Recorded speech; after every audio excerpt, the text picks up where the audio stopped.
Hello, my name is Daniel Armstrong, and this is my colleague, Kevin Zambrisky. We represent the New York State Small Business Development Center. We are here today to briefly discuss the untapped business potential in the emerging field of augmented reality. More specifically, we're here to explain the Pokémon GO craze sweeping the nation, and how to capitalize on such a millennial magnet. At a glance, what first appears to be like a game for children may in fact prove to be an instrument your business can use to propel itself forward to increase revenues and help create lasting exposure. For a minimal amount of money and with a bit of creativity, you have the necessary tools to stand out from your competition. So augmented reality, what is it? The idea is that it uses the real world setting surrounding you and adds animated unreal objects to that setting, hence augmented reality.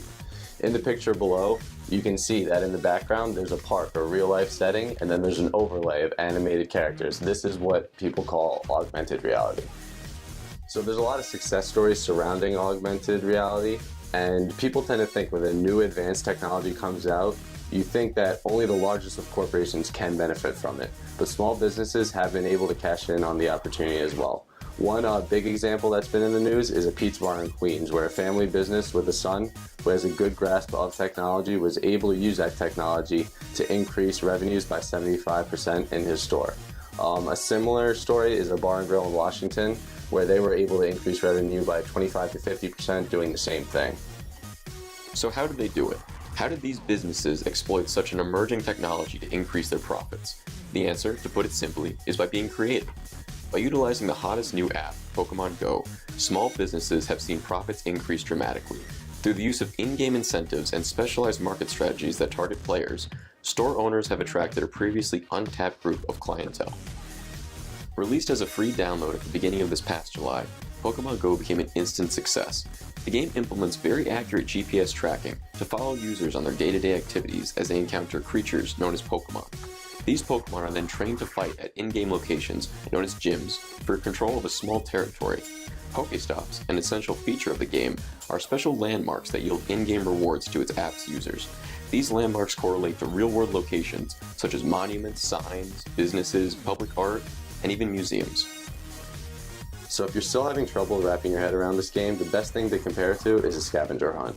In a scavenger hunt, you look to find items on the list in a certain area, and the winner is the person who has found the most items on that list.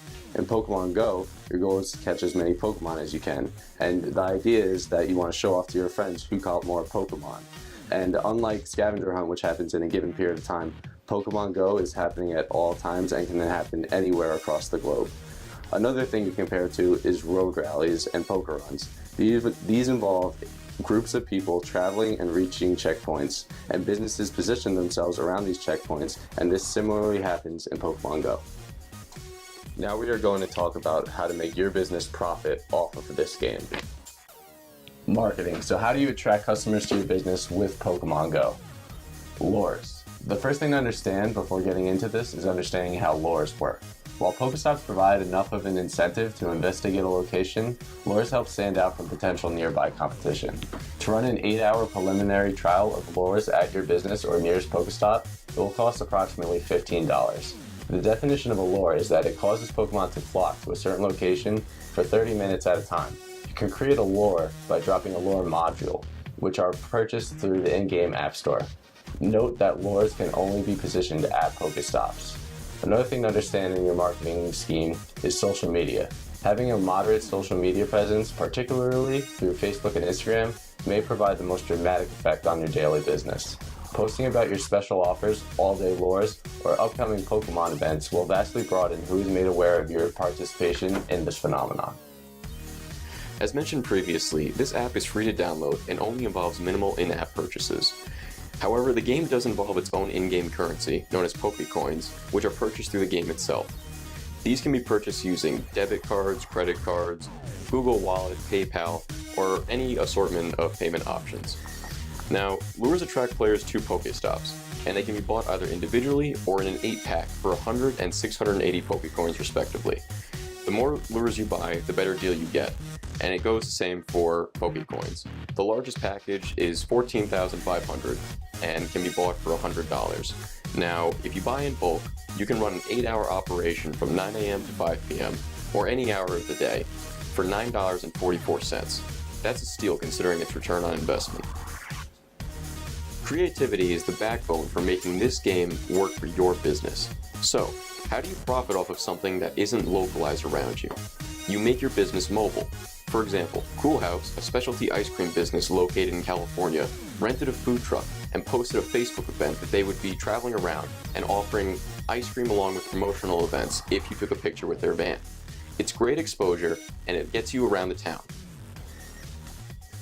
You can also use creative talents when coming up with marketing promotions. You can give a discount based on the team the player is on, and there's also a way of adjusting your products with that of the game. On the right side of the screen, you can see that a bar used the colors of a Pokeball, red, black, and white, to mimic the colors of a mixed drink. Offering discounts to customers who take in-store screenshots while playing Pokémon GO is a great way to increase exposure, regardless of whether your social media presence is recognizable or in its early stages. Additionally, having a Facebook or Instagram page for your business will enable app users to properly tag your store for others to easily find. Not all businesses are compatible with the Pokémon GO craze. Some businesses are actually seeing detrimental impacts from the game. For example, a small-town barber in Indiana complains that loitering teenagers outside are keeping customers from entering his store. Alternatively, a restaurant owner claims that they have people walking through their kitchen and disturbing patrons. It should be noted that 83% of respondents for a local poll aged 18 to 34 for this game. Keeping that in mind, this game is an overwhelmingly millennial crowd. The developer of Pokémon GO, Niantic, has unveiled plans to provide customers with the opportunity to apply for their place of business being added to the in-game map as either a Pokéstop or gym. However, at the time of this recording, there is limited information regarding a timetable for this feature to be rolled out. As seen in this quote from the Niantic CEO, John Hanke, the company has plans to charge these sponsor locations on a cost-per-visit basis, which may be beneficial or detrimental to business depending on how many of the location's visitors actually make purchases at these stores. This is similar to Google's cost-per-click feature, in which businesses pay each time their link is clicked following a Google search. Pokémon GO has both its pros and cons. Let's begin with the foot traffic. More people typically leads to more money. It can also introduce you to a younger demographic. It's very cheap to start up, user-friendly, and has a long and promising future. However, there are also its cons. If people show up to your store, which is a Pokéstop, or you have lures set up, they might not purchase anything. Perhaps they'll loiter outside. Additionally, it can scare away loyal customers if you have a swarm of children outside. Currently, you cannot apply for a Pokéstop or gym, and we don't know when you will be able to.